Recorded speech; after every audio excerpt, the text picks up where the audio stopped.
I do this all the time. Mhm. Okay, hey guys, we've got Jen Shahade here, PokerStars Ambassador, all-around crusher. I am personally a fan of yours, so I don't fangirl often, but you're one of the few people I haven't met yet in person, and so I'm really excited to talk to you and ask you questions. And I love OFC too, and you won a pretty big OFC tournament, so I'm happy to talk about that. Just for people who might have not known too much about you, could you maybe just introduce yourself and, say hello? Sure, I'm Jennifer Shahade, and I am a Team PokerStars Ambassador and a chess player and poker player, author, and I also really like open face, although I haven't played that much, so it's kind of fun to talk about it because it's been a while. I used to talk about open face constantly, Nice. and it's like the good old days, remembering it. Absolutely. No, thank you for joining us. It is our last of 5 days in a row, of streaming. We do have a few days off, and then we have a 24-hour stream next week. But it's been just an absolute insane year. I mean, week. It's been an insane year, but the week's been really crazy. We have raised just over $16,000, and having people like yourself part of it has made a really huge difference. So, I mean, I was going to be happy with 5K. I was like, oh, it'd be cool. Like 5K is a really lofty goal, but we're sitting at over triple that. So thank you for joining us. And yeah, I know that there's been a lot of changes in the poker world. I think my biggest and first question for you is, what has life been like? I know you have a son now and you are enjoying life as a mother, but how has poker changed for you in the last, year and a bit, and what are you up to lately? Well, I guess one big change that might not be very exciting for you is I used to play open face constantly, and now I don't. It's fine. I really do miss it. I felt like I took a very mathematical approach to open face, and I felt like I had a big edge for a couple years, and then when I felt that I didn't, I just decided to stop playing kind of cold turkey, especially since I was playing like so much before that, Yeah. like all of the time. And yeah, so it used to be like part of my mood each day was based on how I was running on open face, and it was something that was a lot of fun. I would play it in breaks when I was in line, before I went to sleep, when I woke up in the morning. So it was like a really big part of my life.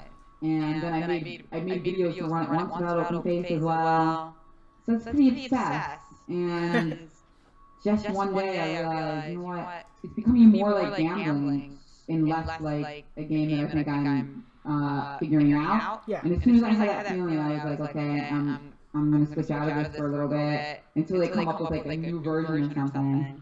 Yeah, absolutely. I just, commenting on that, I completely agree because I think, I can't remember how many years ago it was, but here in Canada where I'm at, I was crushing everyone to the point where people were quitting me, and I was like, well, that's not what I want, and I also don't want to deter people from playing the game. And in Canada, it's not that big, but it got really big, on the app, and I started to play a little bit live in Vegas when I would be there. And now we have Tony Bet. So, I found it's a little bit softer now with Deuce to Seven in the middle, and they have like a turbo version, and then they have a progressive version. So I don't know if you've had a chance to play any of those. Oh yeah. I did. I played all those games. I like Deuce to. I've made a couple videos on Deuce to Seven for Run It Once. Okay. What do you think the value of Fantasyland is in Deuce to Seven?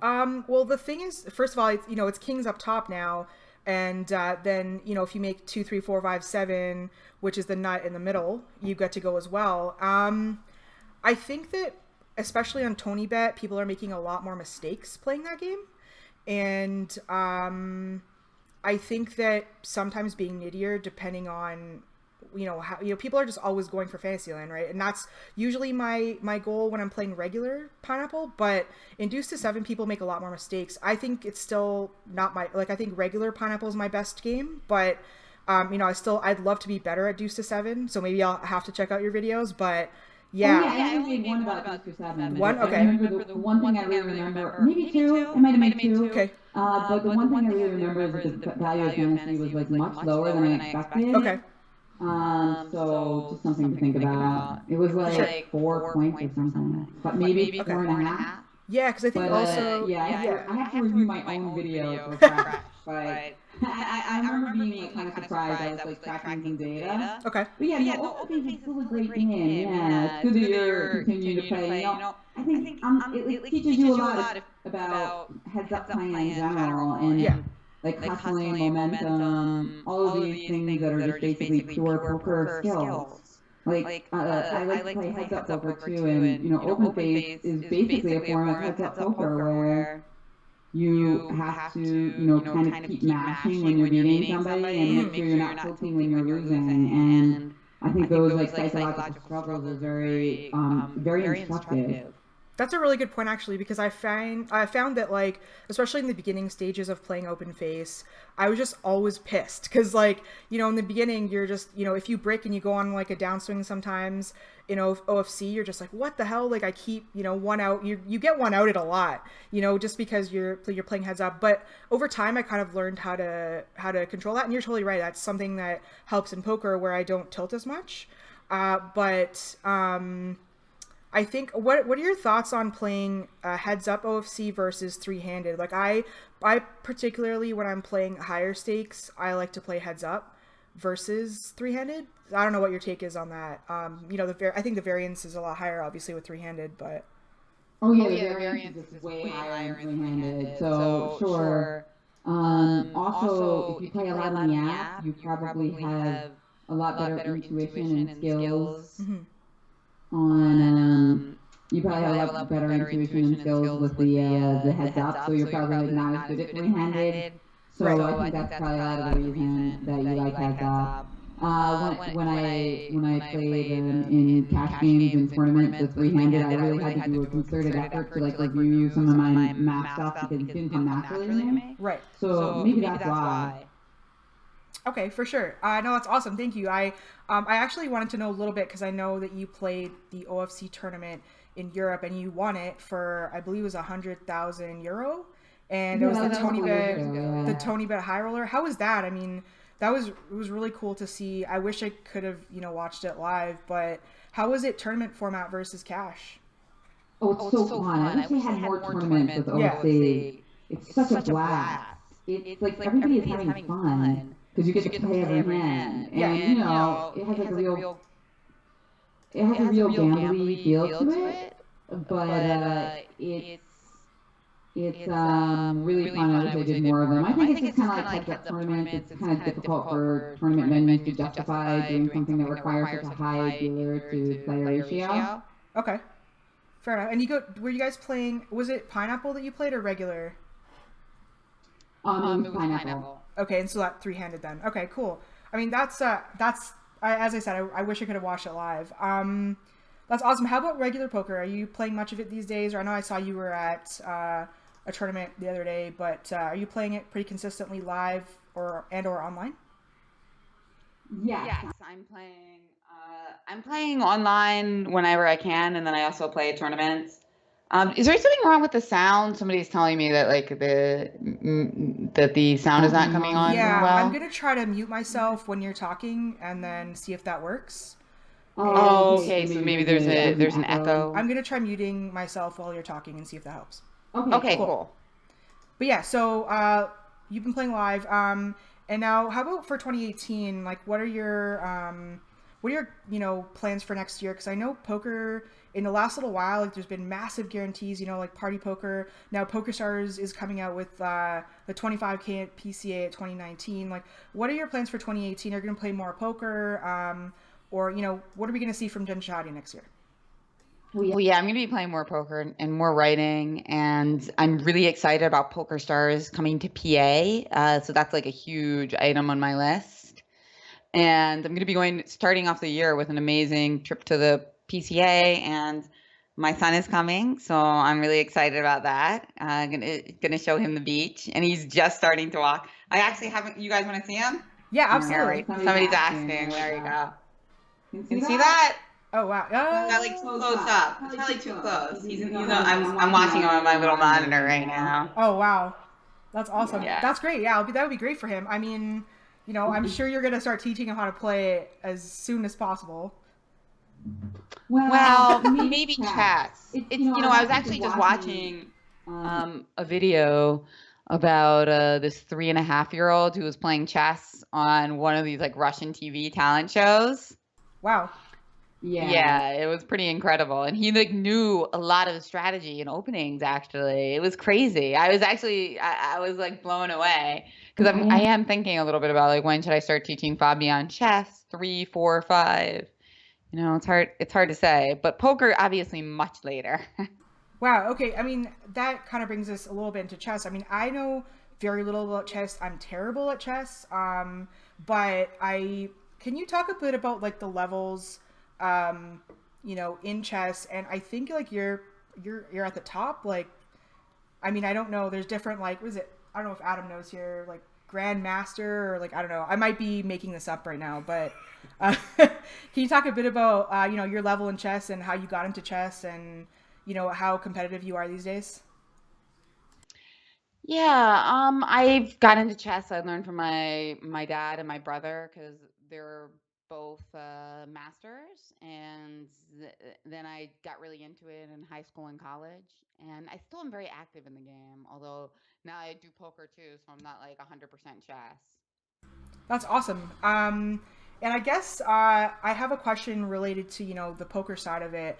I saw you a bit this past summer, and every time I see you playing, you're just like you're always just super in the zone and like you just like always focused. And then when you're not playing, you're super friendly. How do you like? I guess switch from one to the other and just like get in the zone and not tilt and just focus on the game. What are some tips that people that you might give to some people that are getting into poker or have issues with that kind of thing? Like for example, myself, I'm a people person, so I find it hard sometimes to not like if I'm playing with people I know to not just laugh if they try to crack me, stuff like that. What are some tips? Yeah, I mean, if you think that maybe it was because it was like the main event or something, because I take that one so seriously. I find it difficult too. I guess it's just about like not checking your phone all the time. But I think ideally you want to kind of combine and be able to focus when you need to, and then like socialize and enjoy yourself when you're not in a big hand. I think one Okay. important skill is being able to kind of recognize when a hand's likely to get big, or whether it's yours or somebody else's. So if you can sense that, and then kind of focus more. Right, just like Okay. looking at the deck sizing, whether it's likely to go all in the river or something. Fair enough. Nice. Okay. And what about this might be, and obviously, if you want to tread lightly on this topic or not, but there's been lots of talk, I guess, earlier on this year. Kate Hall won the award for best female player in 2016, and she accepted the award, but said that like she didn't really accept it because she didn't believe in that. What are your thoughts on women in poker and having things like that for us, where yeah, we make up about 3 to 5% of the population, but how do you think it's good or bad for women in poker? Oh, I would say I think it's normally. I mean, this is talked a lot about in chats as well. Sorry, I'm gonna interrupt you real quick, Jen. We got a big donation from Kenny Halliard. He just donated $500. So thank you so much, Kenny. Really appreciate it. Wonderful, great, Yes. that's awesome. Thank you so much, Kenny. We really appreciate it. That's perfect because that's the amount that I was matching on the screen. There we go. All right, so we're gonna add 1K here. Thank you, Jen. Thank you, Kenny. So we're gonna add. This is so exciting. this is insane. Like pretty much like I couldn't stop saying oh my god, all night after the stream ended. Adam couldn't shut me up. So yeah, this is fantastic. Thank you guys so much. I don't even know what to say, but thank you. So okay, sorry. Go ahead.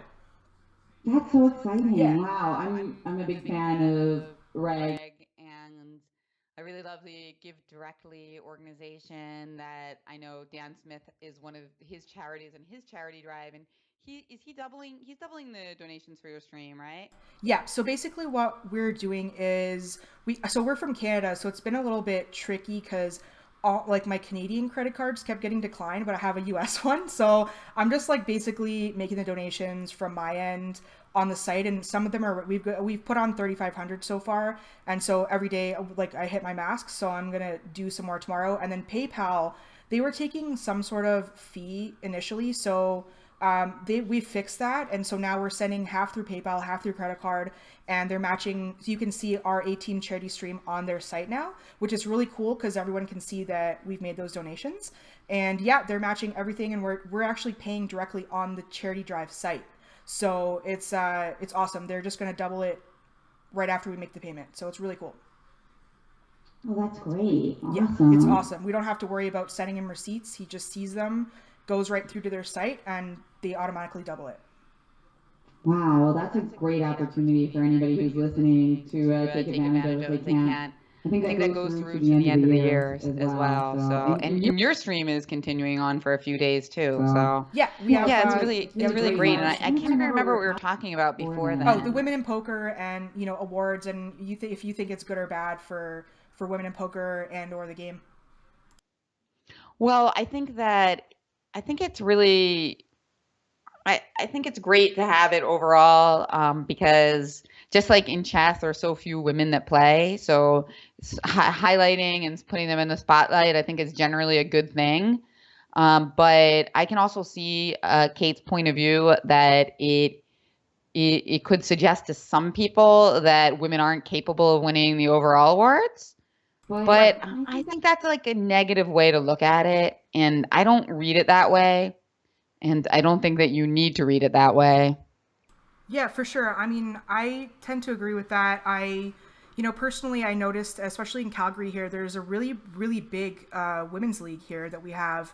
Unfortunately, I'm not in town much at all because of my job, but I know there's a really big group of women that play, and they're just like scared to jump into some of the bigger tournaments. And it's just weird because when I work the tournaments here in Calgary, I see maybe 3 or 4 of those women, and there's maybe 30 of them. So it's unfortunate that, I don't know, they find it daunting or what. I'm trying to get more people to come and play and, assure them that it's not that bad. But, we do deal with a lot of crap at the table sometimes. So it's good to hear that point of view because, I tend to agree that, it's a way to get more women. And Kim Yule yesterday, who you've spoken to already, she interviewed you from Poker News. She was saying that, the women's side of poker is pretty untapped, just, with 5% of us. And, obviously I think that I see that growing, but yeah, that's cool to hear that.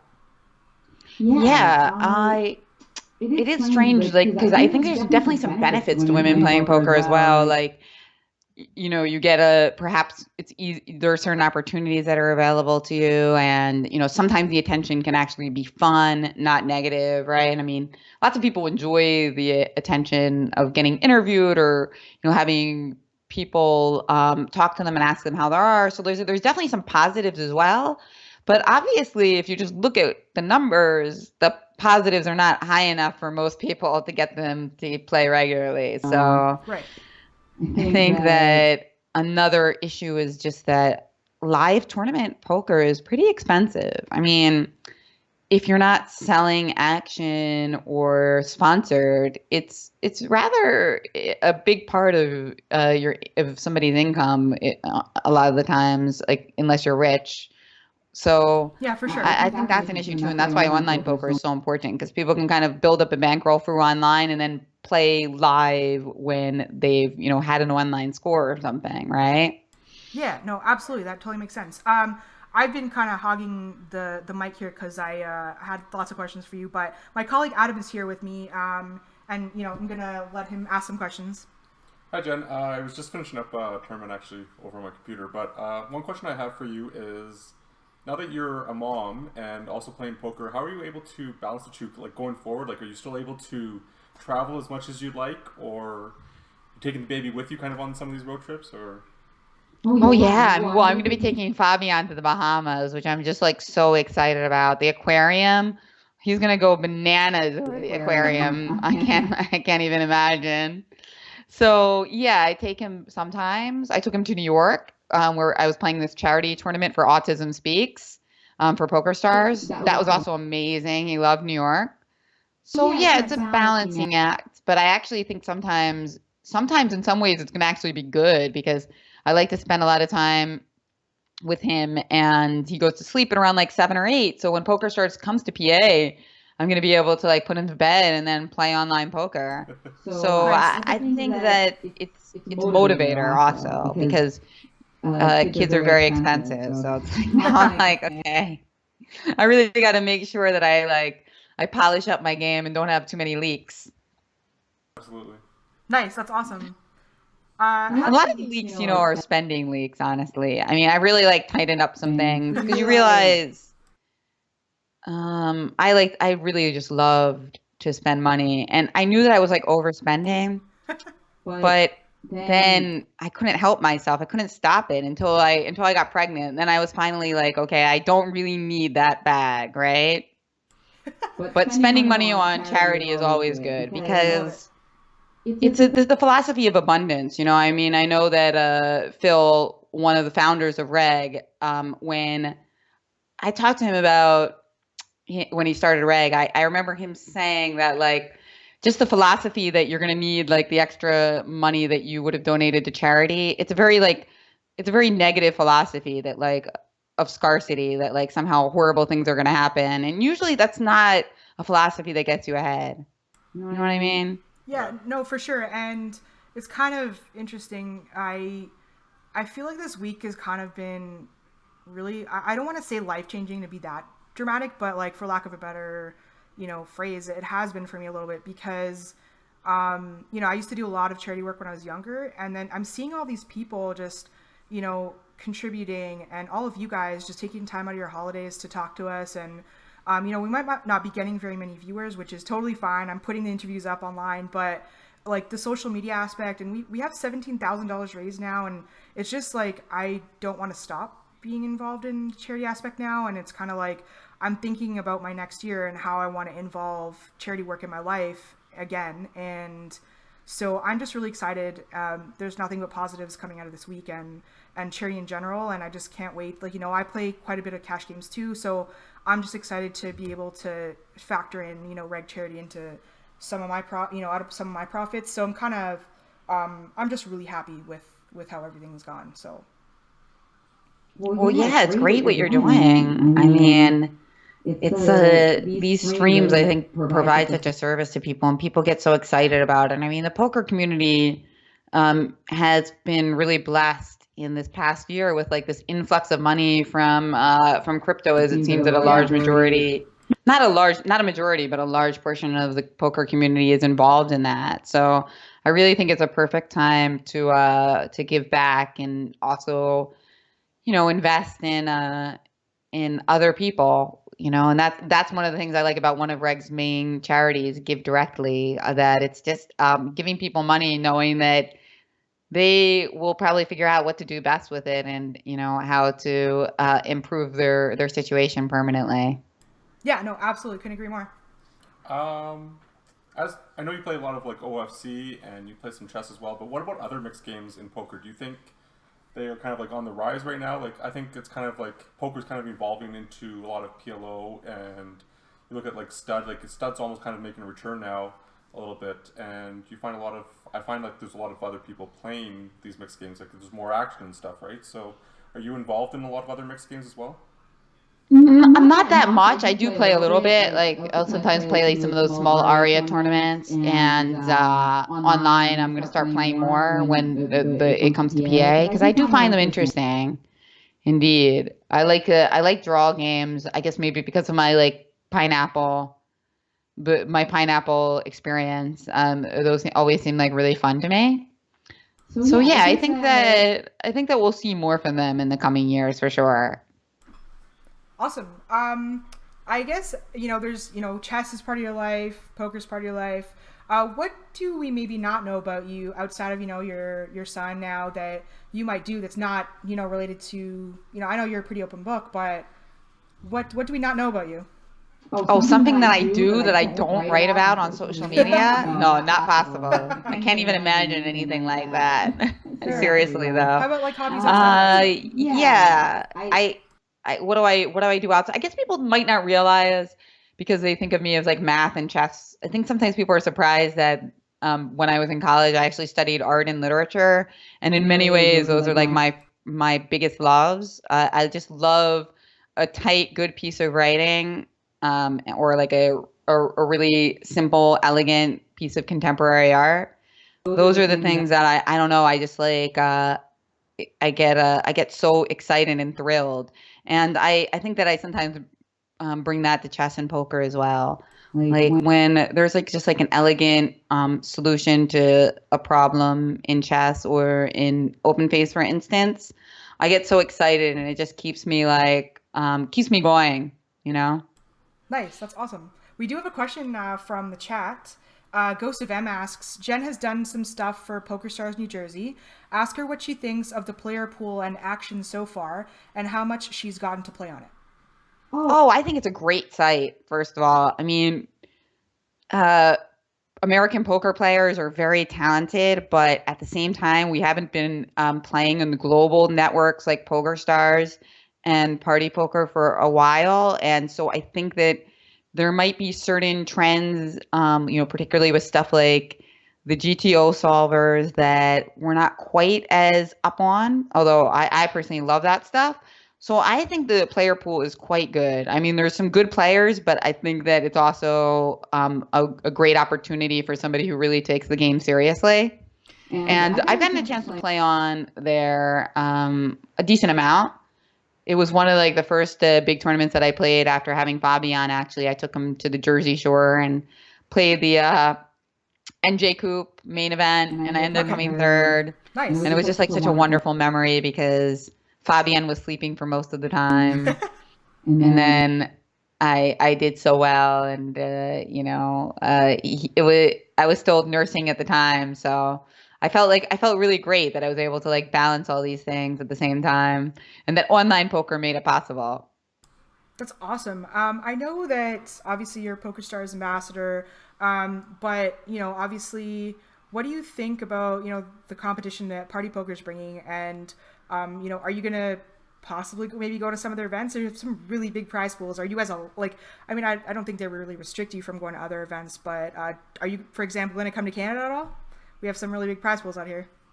I actually recently was in Toronto for, speaking of art, a contemporary art and chess project where I was working with this Canadian artist, Aaron Tucker, and there's this famous artist, now deceased, Marcel Duchamp, who was also a chess master. So he created an algorithm to turn Marcel Duchamp's chess games into poems. Oh, okay. And I was there for that, and I also needed to change my PokerStars account to Canada. So now I'm going to be in Canada more often because when I want to play on PokerStars globally, I'll be there. So I've heard such great things about the events in Montreal, and maybe I'll finally get a chance to make it to one of them. Nice. Yeah. I mean, Montreal, they're in April, I believe there's like a 10 million guarantee, which is crazy. Adam and I actually worked together on the last one they had in May. And that was, I believe, a 5 million. And, there was an overlay, but people were coming to it. And I was just in awe every single day. I'm like, is this like real life? Like, we have $5 million prize pool in Canada of all places. Like, it's just not something we get. It's not something we're used to. And then they announced the 10 million, and I'm like, this is insane. Like, poker is just, it's like we're having another boom type thing. And, a lot of Americans now are coming to Canada. But how transitioning into cash games, do you play many cash games outside of, maybe OFC Live or, mixed games or Hold'em? What are your thoughts on that? Yeah, I don't play a ton of live cash games, but I might play a few more, just because I really like playing online, and then if I play live, I usually play for a tournament. But yeah, maybe now that I have a kid, I could play in like some local cash games a little bit more often when I don't have to take off like the whole day. But of course, it's like it's just completely different. It's completely different thing, No, absolutely. I'm mostly a cash game player, but it's kind of fun going deep in tournaments. So I trying to play a bit more. But that being said, I know you mentioned you're an author. What are some of the the pieces you've published, and what are some of the topics, and where can some people find them if they're interested in reading them? Well, I've written a couple of books about women in chess because just like in poker, there's fewer women. So I wanted to like inspire girls and women to play chess. So I wrote a couple books, one called Chess Bitch and one called Play Like a Girl. Oh, nice. I think I've seen that one actually. That's awesome. Yeah. And then I collaborated in a couple of books about like art and chess as well. And I'm working on some new stuff as well. And I have an Amazon page, and I always update like Twitter and Instagram with all of my like latest projects. So it's pretty easy to find out information about me in those ways. That's great. That kind of leads me into another question. How about Twitch? I know that you said that you love to play online, and of course, lots of people travel to Canada to do so. Do you think you ever see yourself maybe streaming on Twitch, talking a bit about poker and the learning side of it on Twitch at all, or where do you think the future of poker is going to go with Twitch? Because I know that Jason Somerville has really grown that brand. Yeah, I think it's great what people are doing on Twitch, and I do some streaming. When I do a commentary for chess championships that are hosted in St. Louis, and we really get a lot of viewers for those. So I am aware of the rigor and the excitement of doing live action.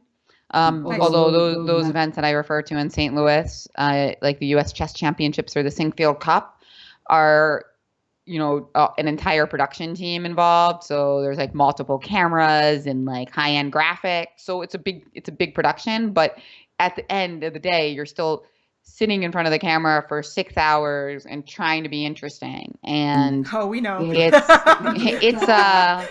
it's great. I mean, it's a big challenge and it's great. And at the same time, I think for me, I enjoy it, but I also really like the idea of kind of distilling the most interesting things I have to say into like a short video or a short article, because I just want to make sure that like I'm giving like the most value for people's time.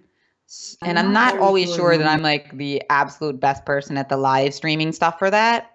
So yeah, I mean, it's just something that I feel like I'm good at, but I might not be the best at. And I think anybody who's been a champion wants to at least have a chance of being the absolute best at what they're doing. There's just certain things about me where I think I do a little bit better when I can like reflect and then, distill the main points of what I'm trying to say. And that's like why I'm a writer, Fair enough. Nice. Yeah, I know we have been, it's our first time really streaming. Like I stream for fun a little bit. I would actually love to stream more OFC because I just have such a love for the game, and I feel like I think more and more, like, I'm thinking more about my decisions when I have people watching me, which, is the case with lots of streamers. But we have just been like, I'm muting myself every day for like a good chunk of time. And I'm lucky that I have friends in the chat that are just like, we can't hear you. You probably muted yourself again, and like, it's hard to multitask and be entertaining. I think Adam and I are fairly funny, but for 8 hours a day, it's like, by the end of the day, we end the stream and we're like, oh God, I want to go to bed. It's one of those things where it's just super exhausting, but I think you'd be good on Twitch. So I'm looking forward to seeing some of that. You guys are doing a great job. And, I've done some open face streaming essentially because there was a few videos for Run It Once where I just played and I talked over while playing. And that's the other thing. I tend to be a little bit neurotic. So I would press record and then I would like play for 30 minutes and like I'd make some grotesque error and I'd be like, there's no way I can post this on Run It Once. So I'd delete that and I'd start again. And then like 5 hours later, I'd be like, okay, I finally have 40 minutes I can use. Nice. So those are some, if you want to know how those videos came to be, that's it wasn't like I just pressed record and I got it perfect, because it's really hard, when you're setting open face hands and you're also trying to explain to people why you're doing it. It's quite difficult.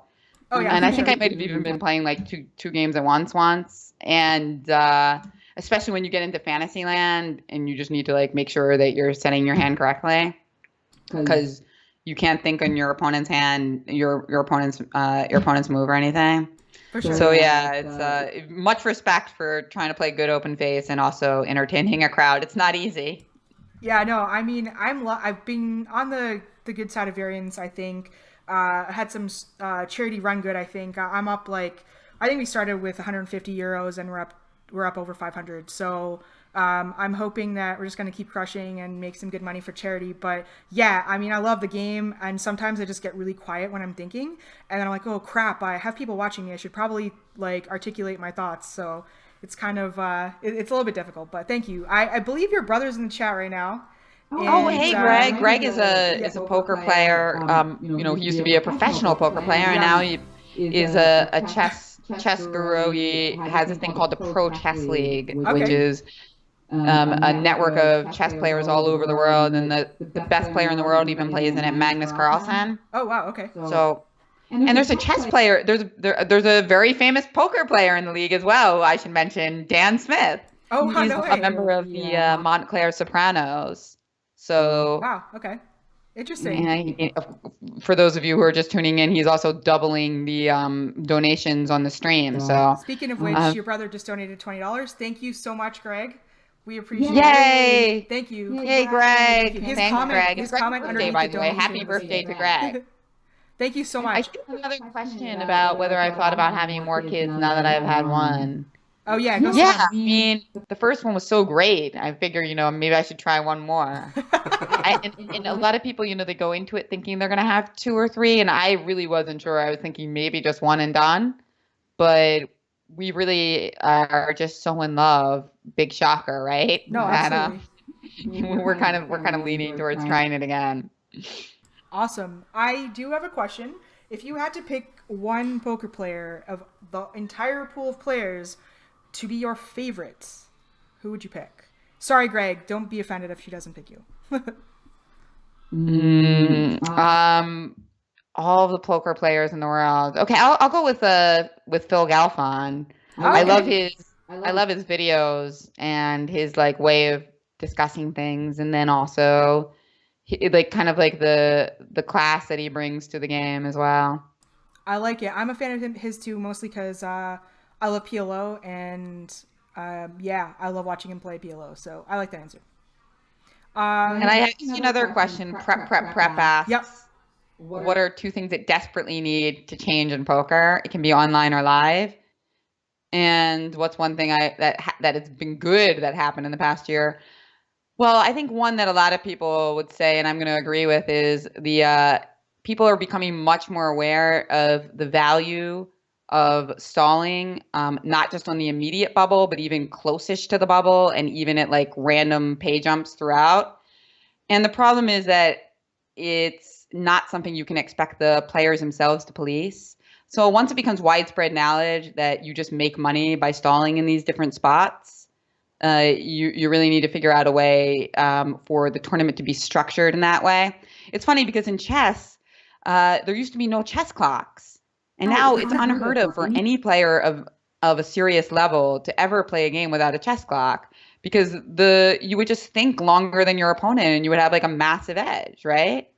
So they had to change that hundreds of years ago. But here we are in poker, and it's still not implemented. So I know the WPT recently implemented that, but I think it needs to be more widespread. Yeah, I think also I should just say Prep is Patrick Serta, and he was on stream yesterday. We were actually discussing shot clocks and stuff like that, and how he's just a huge fan of it. I also should. Oh wow! So I guess the best answer, right? Yeah. He's gonna be happy with that answer. But Serta also matched all donations yesterday up to 5K, and we maxed him out. We used the hashtag Punish Serta, so we maxed out yesterday, and so he donated $5,000. And so we had him on stream for a good 2.5 hours yesterday. So. Thank you, Serta, for the questions and for the donations. Really appreciate it. Oh, and another thing, because he asked 2 things. I personally am not a big fan of how deep some of the structures are, especially for small buy-in tournaments. Because I have a kid, and I also have a lot of other projects going on. I also really like to move my body around. I really want to sit at the poker table for 12 hours a day, right? But somehow it seems that everybody is under the impression that poker players want to do this because it's more value for their money. that doesn't make any sense to me, because to me, like, time is value, and I enjoy playing poker, but I don't really want to do it 12 hours a day. I might want to do it like 6 hours or 8 hours a day. So I think there should be like more variety in tournament structures, and people shouldn't assume that poker players all want to like sit for as many hours as possible to make the structure as deep as possible. Because I don't really think it's true for professional players, and probably not for amateur players also. And it definitely puts like a disadvantage to people who have like other work outside poker, or who have families. So I would like really like that to change a little bit. One good thing that's happened in the past year, I think it's really positive that a lot of live tours are paying out more than 10% of the prize pool. I mean, of the player field. I just know from talking to amateur players, or even like semi-professionals, that they get really excited when they cash. And I think it brings people back. Maybe PokerStars went too far when they did like 22% at some tournament, but I think the general trend is absolutely correct. Like 100%, like, go towards like the 15% range as opposed to like 10%. Awesome. Yeah, I couldn't agree more with you when you said something about the structures like being a little bit like quicker or whatever throughout the day, because last year when I worked the 5K Turbo at the World Series, there were so many players that came out and they just had a blast. They loved that tournament. They loved the structure. It was quick. It was a 2-day event. They played into the money on the first day, and then the second day they finished. And I think it's great for poker to have some options for people to play like that.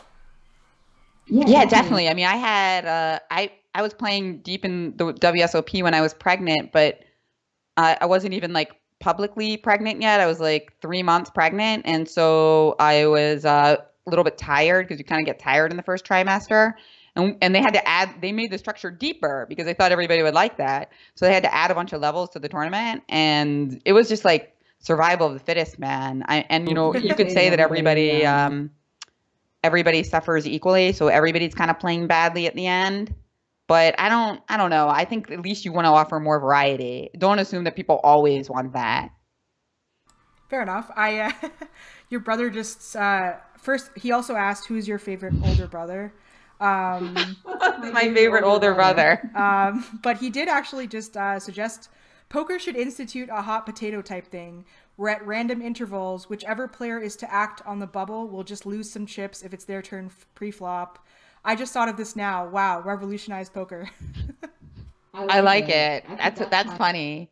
Yeah, well, there's all sorts of creative ideas. Greg is really good at coming up with weird, good ideas to change up structures. So I'm sure he didn't mean that completely seriously, but yeah, there has to be like more ways to get this done, because it's certainly more fun if you get more hands in. Yeah, absolutely. I mean, that's kind of like another thing we discussed yesterday was I assume that means that you're all for the button/BB ante. Yeah, I think that's a good idea. I actually don't think I've played a tournament with it. It was But actually, seems like a good idea. It was cool to see when, we were covering in Montreal, and in the main event, the 5K, they had a button ante. And it was really cool to see that, it was just, they were getting a lot more hands in and stuff like that. So. Yeah, definitely. I mean, I love it. That's a great idea. So I think there's a lot of smart people in poker these days. And I believe that there's going to be more positive things coming. And as you mentioned, the competition and this PokerStars running this 25K next year, that seems like it's going to be like the people's 25K, if that's not a contradiction in terms. I think it's very exciting. And then other poker news, it all seems like there's a lot of positive news lately. Yeah, I mean, I would agree as someone, and both of us, I'm sure I can speak for Adam, like we're always, in the middle of it. So it's kind of cool to see the heartwarming stories, the positive stories. The crypto Twitter is getting a little bit out of hand, but I mean, I find it amusing to see the other people who are just so tilted by it, because they're just like, I'm muting all you people who are talking about crypto. Like, it's kind of dramatic and funny, but hopefully crypto continues to soar, and that just means more people are going to be playing poker. Well, yeah, although you could argue that some people with crypto are like actually like holding, which means that like they actually don't have the money to put back into their bankrolls because they don't want to liquidate it, and they don't want to like liquidate it for like jobs or charity. So I hope like this whole philosophy of abundance, gets through to people who've made a lot in that arena. And I have mixed feelings because I understand people are excited to share with other people their good fortune. Right. But it is it's tough because I also think it can make people feel bad, especially around the holidays. Bragging about making X amount of dollars when other people might be losing their health insurance. It's tough. Yeah. I think you really want to like be. What I would say is I think you want to like add something to the conversation. If you're essentially talking about how you have a lot of money and that's cool, that's fine. If you want to work that into something that could also bring value to other people, like absolutely. maybe some tips or something educational, something inspiring, not just like it's really cool that I'm rich, But the whole field of crypto is also very fascinating. One thing I love about poker players is they always seem to be up on the next big thing, Like if you look at poker players, they're like into DFS before everybody is. They're into like bulletproof coffee before everybody is. They're into like, Tim Ferriss and like maximizing your time and at the gym before a lot of other people are. So I like this about poker, that they seem to be on the cutting edge a lot of the time. But I think that you also really want to be sensitive. Poker players sometimes aren't very good with emotions, understanding how people might feel about certain things. You would think they'd be good at that because they're good at it at the table, but not always about other like common sense things. For sure. I know. Yeah, poker players are definitely emotional. We see that when we miss a suit, when we're writing a hand history over the WSOP and they call for a job. It's like, take it easy. No. Oh yeah, I'm sure. And I mean, I know how difficult it is, the work that I've done some journalism myself, and I know it's like very difficult to do live reporting and reporting in general, especially in consideration of the long hours that are worked. So I think that complaining about reporters, unless something like truly nasty has been said, I think it's very low. Also, it's another thing where you got to kind of get outside of your bubble and look at things from other people's point of view. But hopefully, I think that in general, poker players learn to be better. It always seems that there's an uptrend. Like I remember a few years ago when people would just like post their chip counts all the time on Twitter, and it would be so annoying. And then at some point somebody was like, you guys should stop doing this, and people stopped doing it. Yeah. And like a few years ago, after Black Friday, people would come to the table and they would like insult the amateurs at the table and like talk about how bad they played. And I felt like some smart people would say you shouldn't do that. And a couple years later, people stopped doing that. So I do think that poker players tend to be like susceptible to criticism, which is a great quality, and it makes sense because if you're not susceptible to criticism, you're probably not going to get much better at poker.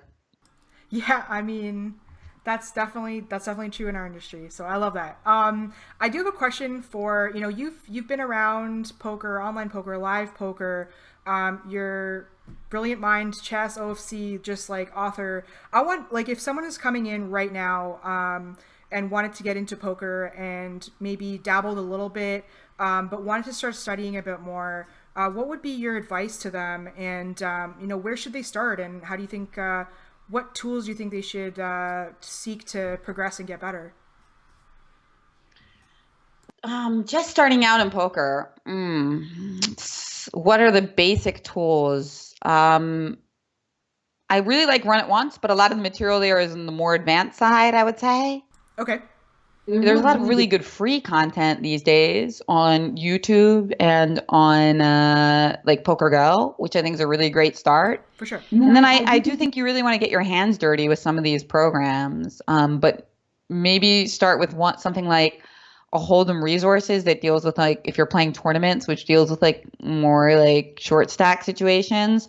Don't try to jump into something like Pio Solver without like a few years of poker under your belt, in my opinion. Okay. And if you are really into like the game theory stuff, I'm a big fan of this recent book by Matthew Janda.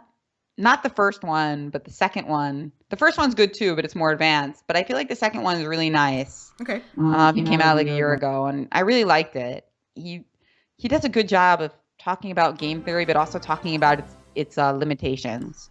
Nice. Greg donated another $20.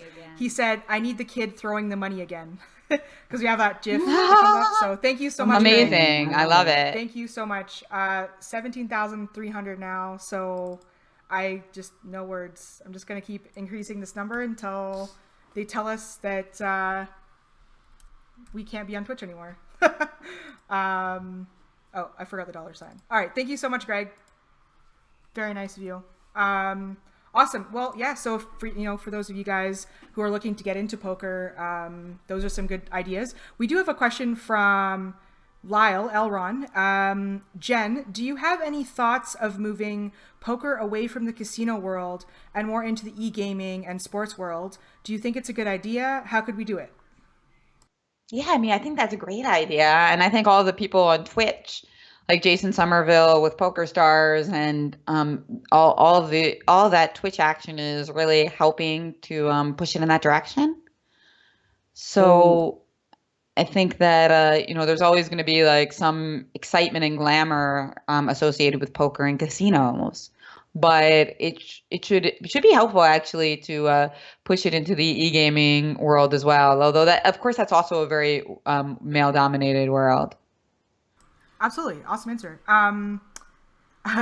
Greg is asking what time the stream goes till. So we've been streaming Monday to Friday this week, 3 p.m. Mountain to 11 p.m. Mountain, and generally when we don't have our guests on, Adam and I are just playing online poker, and all profits are going to be going towards charity. And we're taking a 3-day break for Christmas. So today's Friday, right? Saturday, Sunday, Monday, and then we actually have a really cool 24-hour stream starting up on December 26th at 6 p.m. Mountain Time. And hopefully I can stay awake for the entire time without being grouchy. But we're going to have like 4 guests on, Andrew Barber, Jason Somerville, Ari Engel, and Kristen Bicknell. So, hopefully you guys can tune in at that time and give us a shout, and we can just increase this number. It's just mind-blowing. So.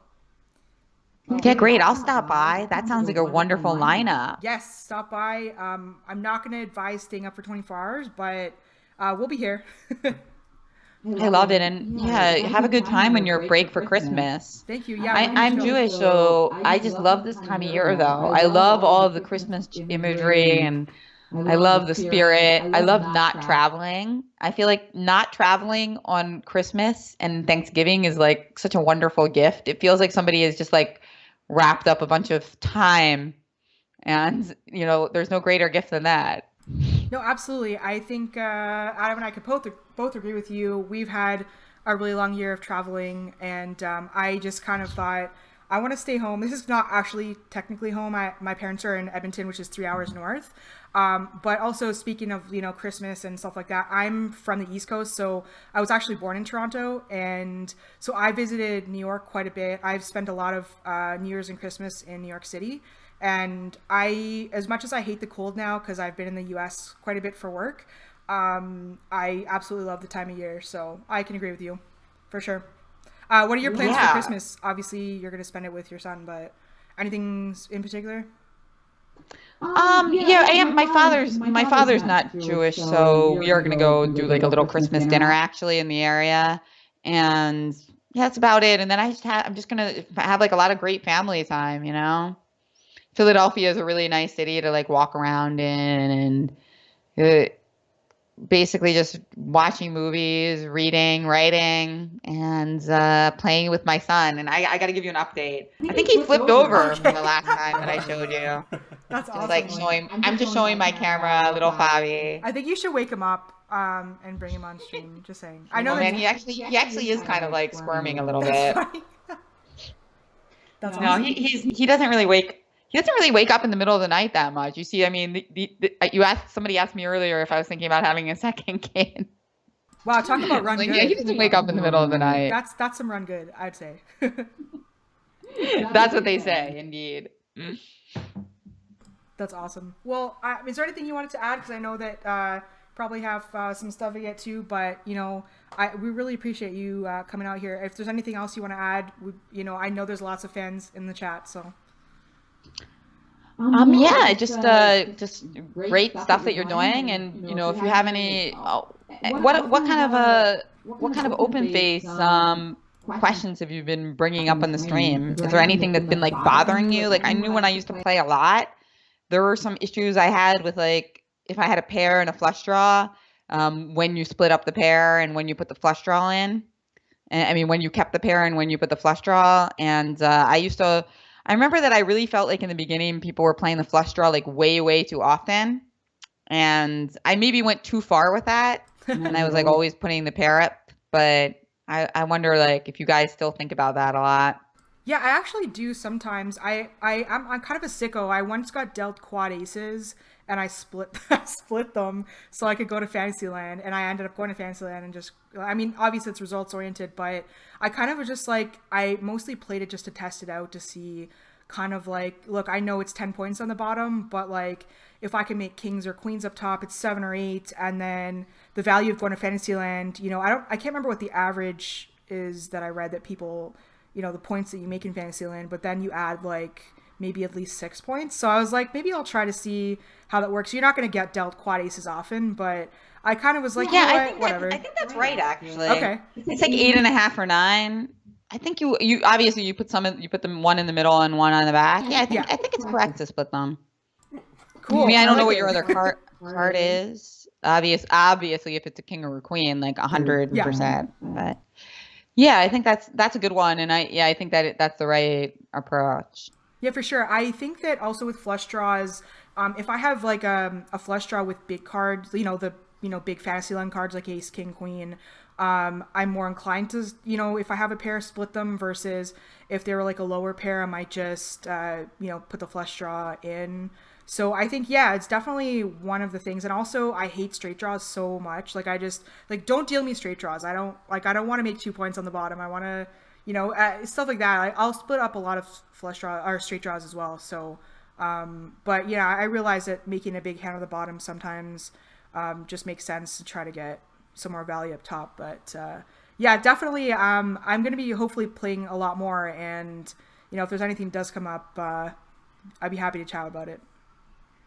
Yeah, great. Well, you got me inspired to play a little more open face now. Let's play. I've got the app. All right, that's the main effect from the stream. But seriously, thanks guys for doing this, and congratulations on raising so much money. And it's only just the beginning. So I wish you lots of luck in the next few days, and I'll certainly be promoting that 24-hour stream. Thank you so much. We really appreciate it. Yeah, we couldn't have done it without supportive players like yourself.